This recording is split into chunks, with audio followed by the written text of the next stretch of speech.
ഒരു അധ്യാപകന്റെ ഏറ്റവും വലിയ സന്തോഷം എന്ന് പറയുന്നത്, അല്ലെങ്കിൽ ഒരു അധ്യയന വർഷം കഴിയുമ്പോൾ ഒരു അധ്യാപകൻ എന്ത് നേടി എന്ന ചോദ്യത്തിന് ഉത്തരം, നിങ്ങൾ ഈ പ്രശ്നക്കാരനാണ് എന്ന് വിചാരിച്ച സബ്ജക്റ്റ് പ്രശ്നക്കാരനല്ല എന്ന് നിങ്ങൾ മനസ്സിലാക്കുന്ന ആ ഒരു നിമിഷമാണ്. സോ ഒരു എക്സാം ഹാളിൽ നിങ്ങൾക്ക് എക്സാം പേപ്പറിൽ എന്തൊക്കെയാണോ എഴുതാൻ ആവശ്യമുള്ളത് അത് നമ്മൾ തന്നു. ലക്ഷ്യ സ്കൂൾ പ്ലസിലൂടെ ഒരുപാട് കുട്ടികൾക്ക് അത് ഞങ്ങൾ നൽകിയിട്ടുണ്ടായിരുന്നു. ഇങ്ങനെ നമ്മൾ സിംപ്ലിഫൈ ചെയ്ത് എല്ലാം കോഡുകളിലൂടെയും അതേപോലെ തന്നെ ഏറ്റവും ഷോർട്ടസ്റ്റ് ആയിട്ടുള്ള മെത്തേഡല്ലേ സാറ് പറഞ്ഞത്.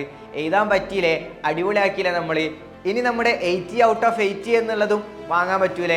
A+ ഉറപ്പല്ലേ? എക്സാം കഴിഞ്ഞതിന് ശേഷം നിങ്ങളെ ഭാഗത്തു നിന്നുള്ള എല്ലാ റെസ്പോൺസസ് ഒക്കെ നമുക്ക് ഒരുപാട് സന്തോഷം നൽകുന്നുണ്ട്. സാറിന്റെ ക്ലാസ് അറ്റൻഡ് ചെയ്തത് കൊണ്ട് മാത്രം ഈ കാര്യങ്ങൾക്ക് എനിക്ക് എഴുതാൻ വേണ്ടി പറ്റി. A+ ഷുവറാണ്, റിസൾട്ട് വരേണ്ട ആവശ്യമില്ല.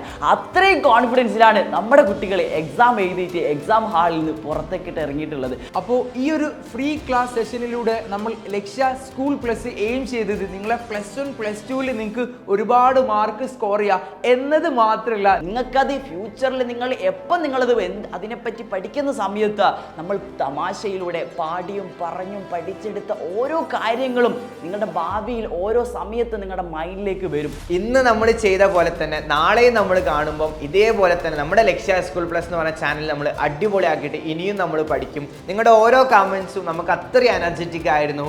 ഞാൻ പറഞ്ഞ പോലെ തന്നെ പല ക്വസ്റ്റ്യൻസും ഇത് വരും എന്ന് പറഞ്ഞ് അതേപോലെ തന്നെ പല ക്വസ്റ്റ്യൻസും വന്ന് അതിനുശേഷം വന്ന റീപ്ലൈസ് അതൊക്കെ ഒരിക്കലും നമുക്ക് മറക്കാൻ പറ്റുന്നതല്ല. സോ അത്രയും ലെവലിൽ നിങ്ങളെ സഹായിക്കാൻ വേണ്ടി പറ്റി, നിങ്ങളുടെ ജീവിതത്തിൽ ഒരു പങ്ക് വഹിക്കാൻ കഴിഞ്ഞു എന്നതിൽ ഒരു അധ്യാപകൻ എന്ന നിലയിൽ വളരെയധികം സന്തോഷമുണ്ട്. നിങ്ങളെടുത്ത എഫേർട്ടിനും നമ്മളെടുത്ത എഫേർട്ടിനും നല്ലൊരു റിസൾട്ട് തന്നെയാണ് ഇനി നമുക്ക് വരാനിരിക്കുന്നത്. എക്സാം കഴിഞ്ഞ് റിസൾട്ട് വരുന്നവരെയുള്ള സമയം അത് നമുക്ക് വിളിക്കാനുള്ളതാണ്. A+ കിട്ടുമോ, ആ സബ്ജക്റ്റ്, ആ ക്വസ്റ്റ്യന് ടെൻഷൻ വേണ്ട, റിസൾട്ട് വരട്ടെ, നമുക്ക് നോക്കാം. 10ാം ക്ലാസ് കഴിഞ്ഞ് ഇനി +1ലേക്ക് വരാൻ നിൽക്കുന്ന എല്ലാ ആൾക്കാരും നമ്മളെ കൂടെ ഉണ്ടാവണം. നമുക്കൊരു പൊളി പൊളിക്കാം. Choose your goals, design your destiny.